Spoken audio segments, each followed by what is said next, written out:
নমস্কার, আমি doctor Samadarshi Dutta, consultant pulmonologist and allergist. আমার ক্লিনিক কলকাতার মুকুন্দপুরে আশ্বাস চেস্ট অ্যান্ড অ্যালার্জি ক্লিনিক। প্রতি বছর মে মাসের প্রথম মঙ্গলবার সারা বিশ্বজুড়ে ওয়ার্ল্ড অ্যাস্থমা ডে পালিত হয়। এই উপলক্ষে এই অ্যাস্থমা রোগটি সম্পর্কে দু চারটি কথা আজকে আপনাদের সাথে আমি শেয়ার করতে চাই। এবারের ওয়ার্ল্ড অ্যাস্থমা ডে থিম হচ্ছে information empowers or education empowers. তো এক্ষেত্রে আমি তিনটে পয়েন্ট আজকে হাইলাইট করতে চাইব। আমরা সবাই জানি অ্যাস্থমা একটি দীর্ঘমেয়াদী অসুখ, যার ফলস্বরূপ মূলত কাশি, বুকে চাপ, সাঁই শ্বাসকষ্ট এই সিমটমগুলো হয়ে থাকে এবং এর পেছনে কারণ হিসেবে অ্যালার্জি সবথেকে কমন কারণ হিসেবে দেখা যায়।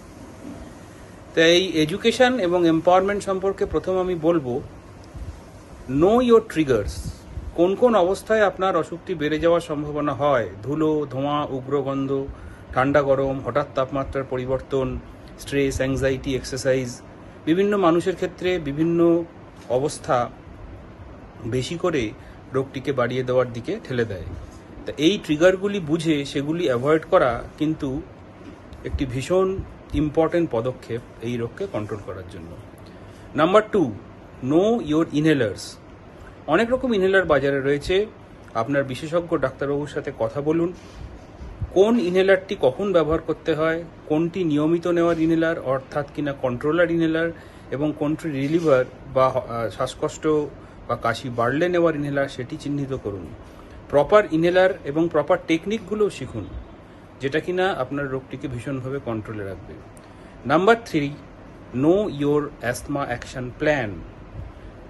আপনি এই অ্যাস্থমা রোগটিকে নিয়ে বেঁচে আছেন, খুব ভালোভাবে আপনি আপনার জীবনযাত্রা পালন করতে পারবেন যদি আপনি কিছু দৈনন্দিন ব্যবস্থা অর্থাৎ কিনা রোগটির সিমটম বাড়লে কি করতে হবে, কখন আপনাকে ডাক্তারবাবুর কাছে যেতে হবে, এই জিনিসগুলো সবার ক্ষেত্রে এক নিয়ম হয় না। আপনার জন্য আপনার ডাক্তারবাবু নির্দিষ্ট করে দেবেন, যাকে আমরা বলি অ্যাস্থমা অ্যাকশন প্ল্যান। সুতরাং এই সাধারণ কয়েকটি জিনিস মেনে চললে এই রোগটির থেকে আমরা অনেকটাই নিস্তার পাব। হয়তো পুরোপুরি কিওর হয়ে যাবে না, কিন্তু এই রোগটিকে আমরা ভীষণভাবে কন্ট্রোলে রাখতে পারবো এবং স্বাভাবিক জীবনযাপন করতে পারবো।